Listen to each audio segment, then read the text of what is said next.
Hey everyone, I'm in Southern California. It is June 7th today, and pretty nice warm day. The sun peaked up pretty early today, around like I think it was around 10:30, 11 or so, and then it's been kind of pretty bright and sunny and little breezy, but the breezy it's a nice subtle breeze, I guess. Um, this is my Ataulfo rootstocks, and we're gonna take a look at it and see how everything's going. As you know, I removed quite a bit of the branch. I did up there, and I did some graft on it, and we'll take a look at that. Some stuff has already pushed, some stuff has not, and we'll see what's going on. In terms of these down here, not much going on. I did get some diebacks on some of these branches, but there's various various varieties grafted on here. Unfortunately, lots of them are lots of tags on, so I'll probably have to kind of figure out what they are based on old videos. Haven't had a chance yet. There are some fruits hanging, surprisingly. Like this is some maha fruit that's just hanging on here. I have one lone cat that's hanging right here, and this right here, I think this is what is supposed to be, I thought might have been cotton candy, maybe not. I'm not too sure what these two fruits are right here. Kind of lots of tags on that, and there's some grafts up here. A few failed and a few flushed, right? The ones on the very top one, that's actually the Nam Dak Mai. I gotta regraft those when those harden off, and maybe regraft those a little bit later in summer. I grafted mostly on here. It was M4 seedlings, some ambrosia, and some little gem. Unfortunately, my little gems did not look like they took. I need to regraft a bit more of the little gem, trying to get that onto there, right? So we'll see how it goes. Let's take a look. Let's take a look at the fruits. There's other fruits that's hanging. Here's some Nam Dak Mai. These are some really healthy looking Nam Dak Mai right here. Let me show you guys an up close picture of it. See how it has that nice shape. There's like this point and this subtle kind of beak right there. That kind of indicates a really nice, healthy fruits. And some more right there, some more right there, and there's some that's cracked right here. And those are cracked. They got no embryos. I'll show you a good example of like a healthy Nam Dak Mai fruit versus ones that ain't so. Check this out. This is how a Nam Dak Mai fruit should look like. The shape and everything right there. And you know, it develops it quite early on, right? And these, I expect these to get full size. If they do crack, it's like really mostly due to very heavy watering. That's just kind of lead to that. And it doesn't really happen too often, at least in my area. We don't get the rain that does that.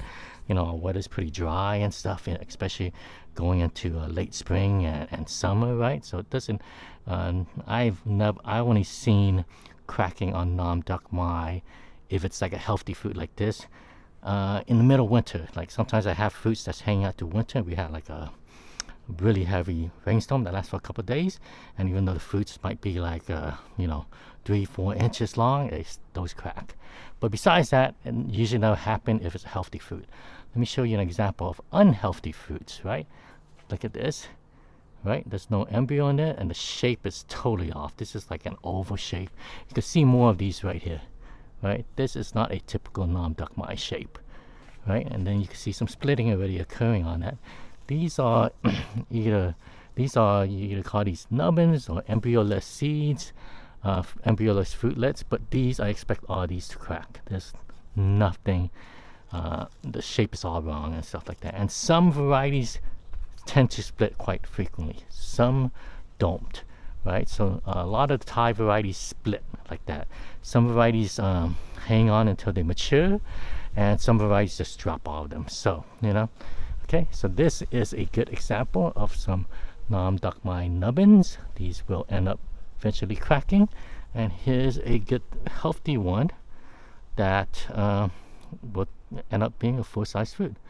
What's the difference between these? In my area, I could say I believe it's driven mostly by fungal pressures. You know, the fungal pressure does coincide with cooler weather, but it's usually fungal pressure that drives that, at least in my area. And I could tell after all these years of experience how the fruit should look like, right? And different varieties kind of display the embryoless nubbins in different ways, right? Like this is a normal healthy fruit.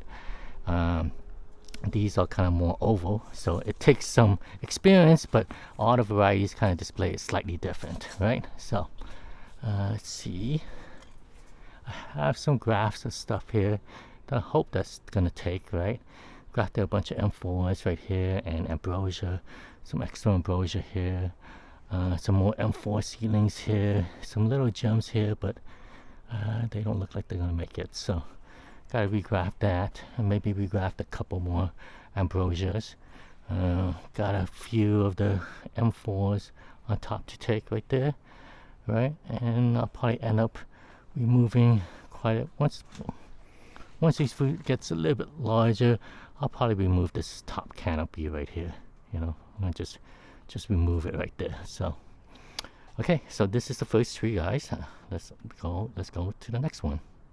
Right, here's the next one here, and I got quite a few of this grafted with slow vigor varieties, right? That was my go on here. I got some queso that I grafted on this year, but I would say about 80% of this is Iman Pasan, Ataulfo Banashan.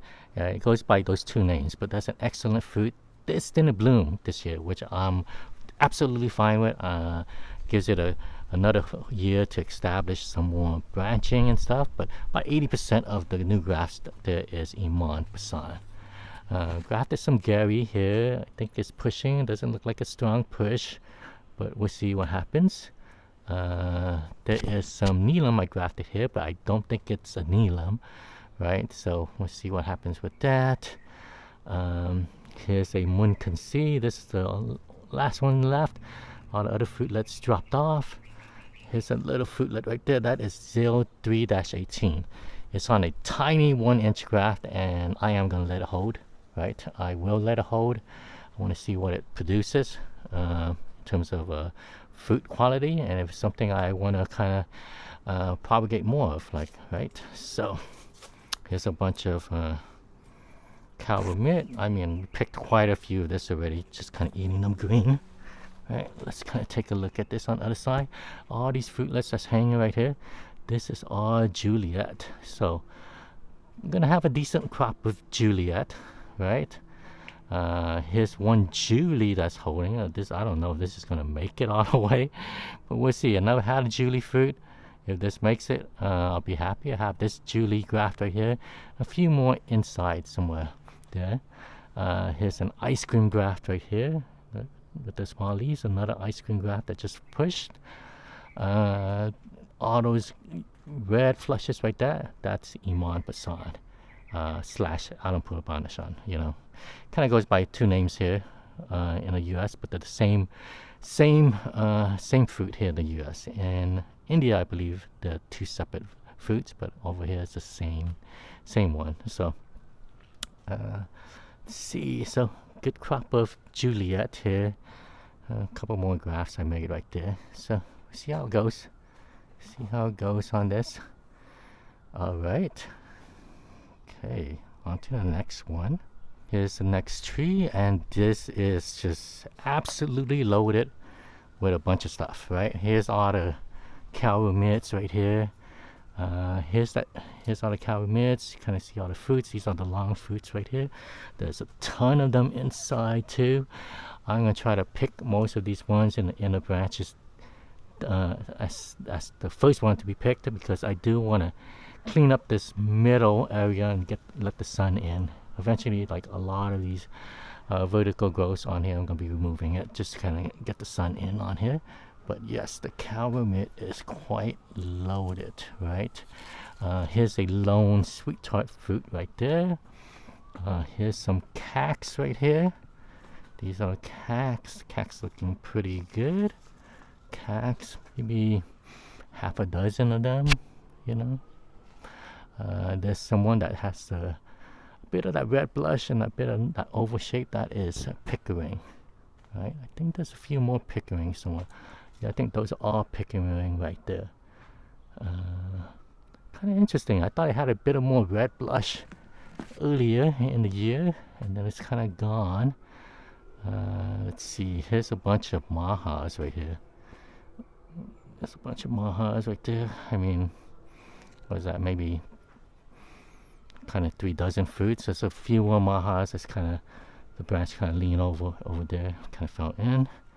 Here's some Laverne Manillas. Again, this is a Ataulfo rootstock, but I did graft Laverne Manilla, which is, usually considered just as a rootstock.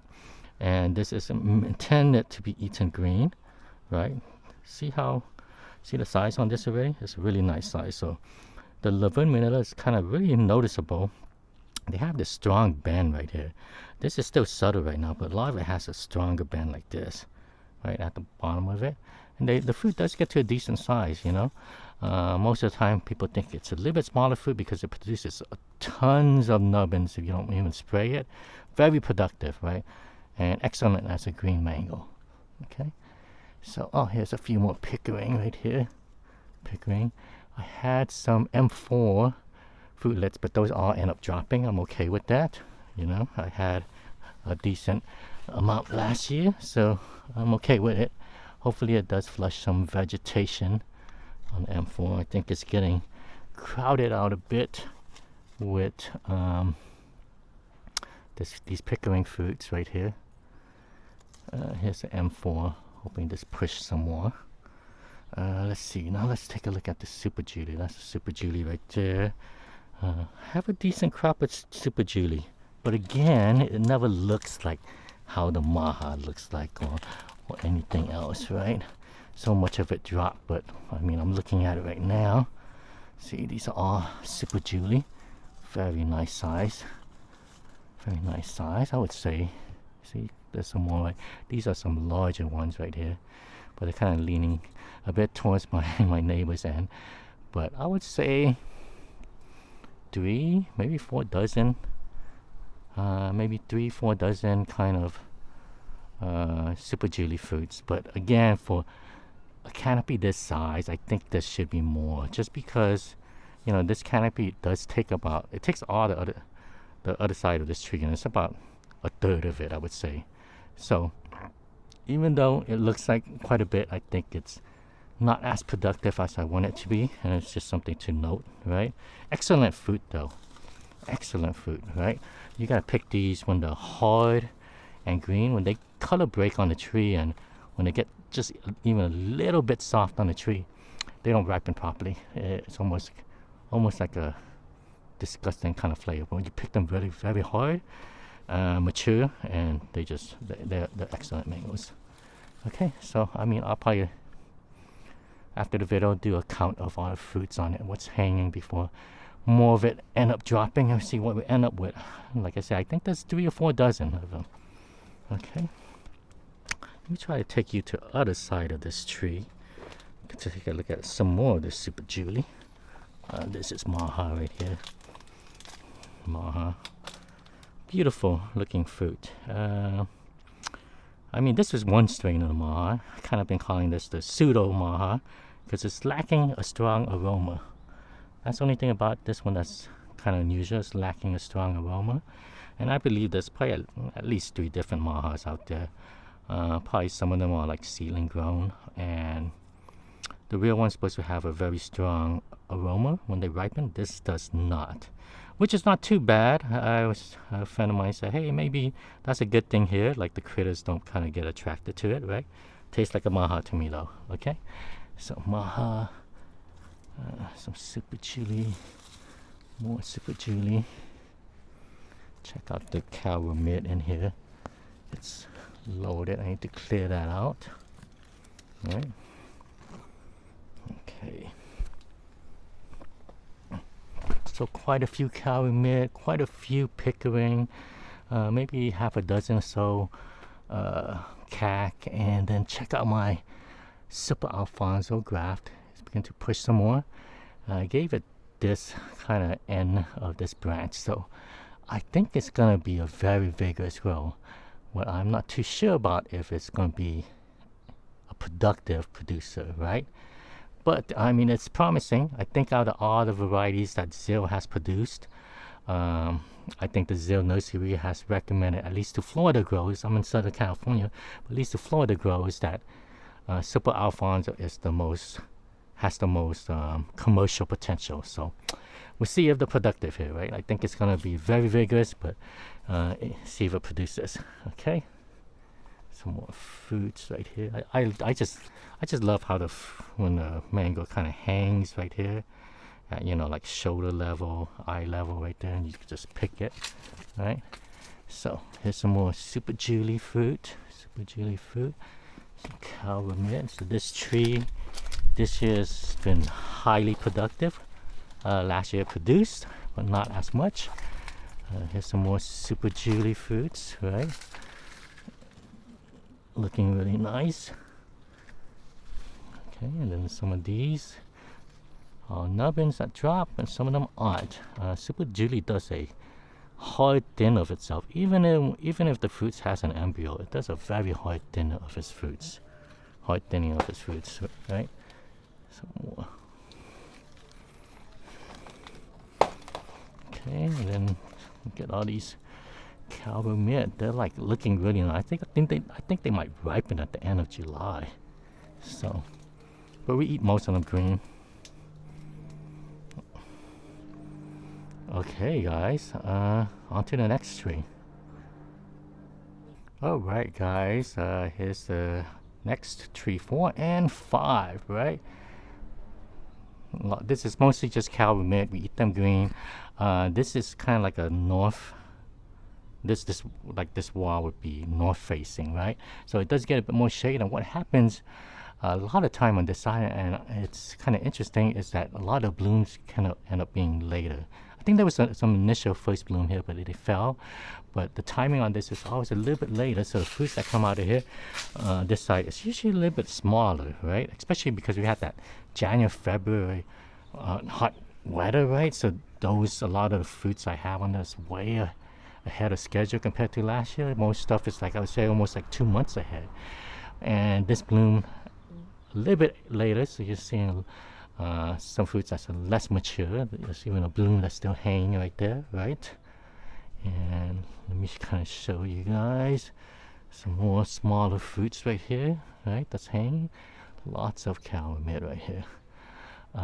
So lots of fruit. I mean, it's not as productive as it was last year, but I mean, this is still probably maybe 5, 6 dozen. Like a dozen or two already's been picked. So good, kind of just consistent producer for us here is a calumet. I have a huge grafted branch of peach cobbler that produced about 3 dozen fruit last year. Not too much of it hanging this year, but there's still quite a few. Maybe a dozen, maybe 20. I don't know. It seems like when I'm counting it now, it seems like there's more than I thought. Here's 2 here.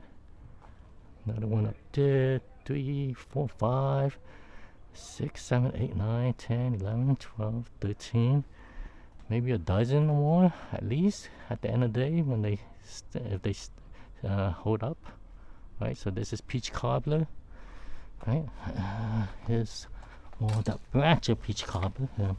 Here's some peach cobbler that's hanging a bit low. Some more right here too. Has a little blush right here from the sun. Yeah, so the peach cobbler seems to have some fruits. At the end of the day, might be a dozen, might be more that hangs, that stays. So we'll see. So not much here. There is some other grafts on here, but they have not produced anything here, especially this side, a bit shaded and stuff. And most of it's all the productive calumet. You could kind of see all these fruits right there. Right. Okay, guys. Well, I mean, that is an update. It looks like a pretty good mango season this year.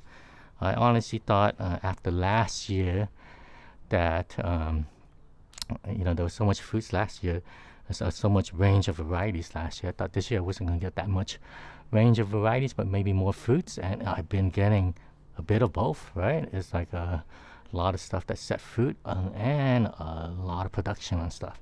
So very happy. Been an excellent winter for mangoes this year. That early January, February heat wave was just kind of amazing for the mangoes here in my area in Southern California. All right, guys, that is an update, right? And Till next time, thanks for checking in.